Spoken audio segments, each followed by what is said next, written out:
Hey everyone, so welcome back to my another video. तो आज का ये वीडियो फुल ट्यूटोरियल वीडियो रहने वाला है। तो आज के इस वीडियो में मैं इस हॉर्स को शेड करूंगी। सो फॉर दैट आप ये पूरी वीडियो एंड तक ज़रूर वॉच करिएगा ताकि आप कोई भी डिटेल मिस ना कर सको। So before starting this video let me discuss some material which I am going to use in this video. तो सबसे पहले मैं ये 3 ग्रेफाइट पेंसिल का यूज़ करूंगी and that is 5B, 6B एंड 8B पेंसिल। मैं इन 3 ग्रेफाइट पेंसिल का यूज़ करूंगी शेडिंग करने के लिए। फॉर ब्लेंडिंग मैं यहाँ पे ब्रश का यूज़ करूंगी, ईयरबड का यूज़ करूंगी एंड ब्लेंडिंग स्टेम का यूज़ करूंगी। जिस पार्ट में रिक्वायर्ड होगा जो मैं उसे यूज़ करूंगी। फॉर दी हाईलाइट मैं मोनो ज़ीरो इरेजर का यूज़ करूंगी एंड वाइट जेल पेन का यूज़ करूंगी। तो इन मटेरियल्स का यूज़ करके मैं इस पूरे पोर्ट्रेट को शेड करूंगी। तो सबसे पहले हम यहाँ पे आई पे वर्क करना शुरू करेंगे। सो फॉर दैट मैं यहाँ पे 5B पेंसिल का यूज़ कर रही हूँ बेस लेयर देने के लिए। शेडिंग करने से पहले आपको कुछ चीज़ों को माइंड में रखना है, जैसे कि हमें हमेशा लेयरिंग में वर्क करना है। सबसे पहले हम लाइट शेड देते हैं, उसके बाद हम धीरे धीरे स्टेप बाय स्टेप हम उसे और इन्हांस करते जाते हैं। लेयर बाय लेयर हम उस पर वर्क करते जाते हैं जब तक हमें वो रिजल्ट ना मिल जाए जिससे हमें सेटिस्फैक्शन मिल जाए, या फिर जो हम रेफरेंस पिक हम यूज़ कर रहे हैं उससे हमारा पोर्ट्रेट जो है वो एग्जैक्ट मैच कर जाए, तब तक हम लेयर देते हैं। जैसा अभी आप स्क्रीन पे देख रहे हो, मैं 5B पेंसिल का यूज़ करके सबसे पहले मैं आउटलाइन को डार्क कर रही हूँ। तो आउटलाइन को डार्क करने का रीज़न ये है कि जब हम लेयरिंग में वर्क करते हैं ना, तो जो हमने लाइन ड्रॉ किया है, स्ट्रक्चर ड्रॉ किया है, वो हमारा जो लेयरिंग में जब हम शेड करते हैं तो वो जो लाइन है वो फेड हो जाता है, वो प्रॉपर दिखता नहीं है। इसीलिए सबसे पहला स्टेप ये है कि आपको उस लाइनिंग को थोड़ा डार्क करना है, उसके बाद आप शेडिंग करना शुरू करो।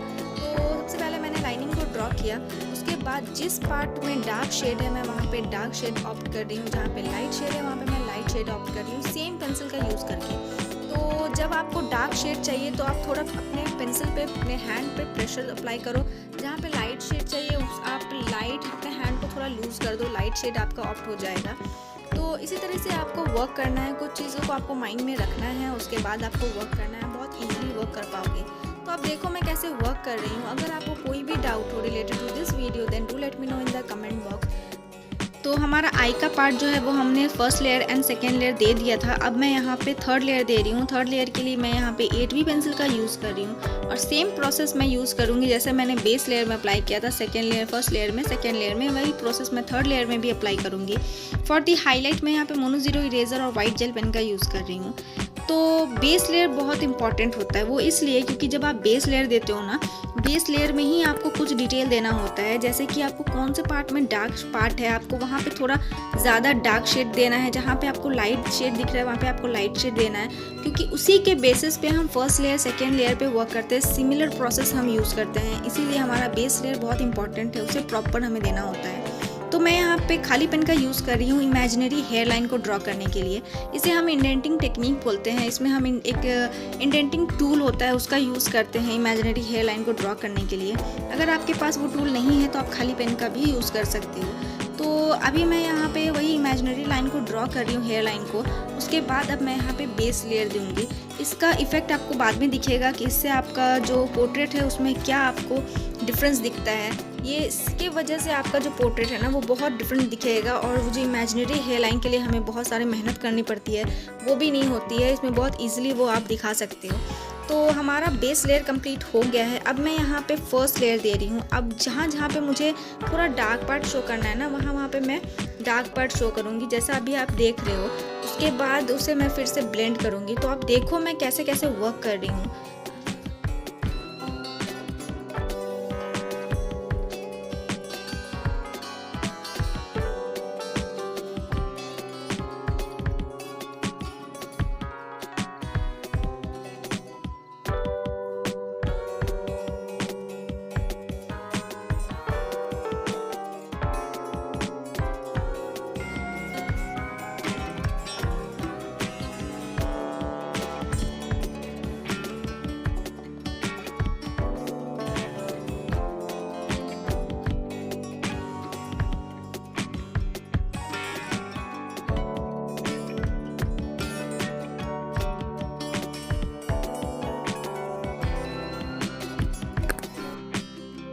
तो हमारा बेस लेयर और फर्स्ट लेयर कंप्लीट हो गया है। अब मैं यहाँ पे उसे ब्लेंड करूँगी, और ब्लेंडिंग के लिए मैं यहाँ पे ब्रश का यूज़ कर रही हूँ।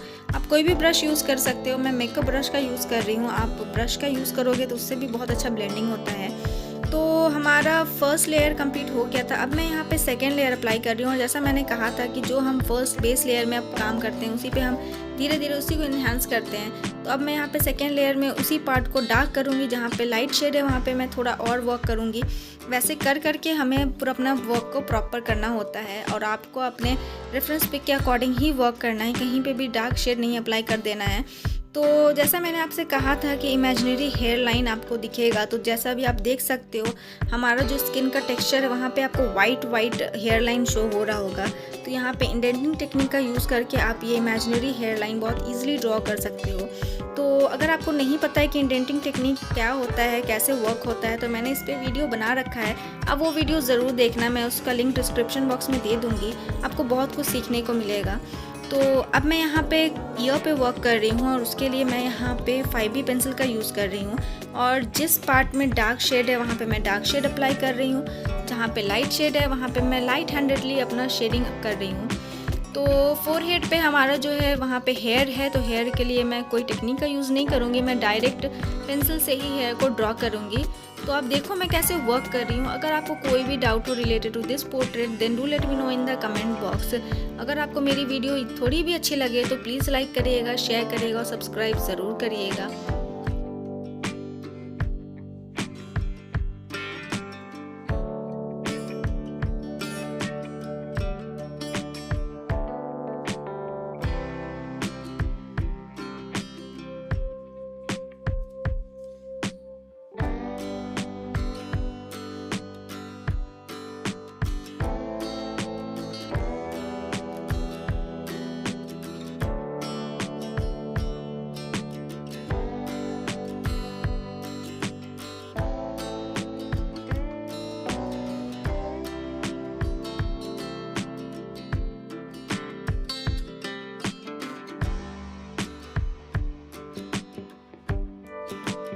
सो फॉर दी हाईलाइट अब मैं यहाँ पे मोनो ज़ीरो इरेज़र का यूज़ करूँगी।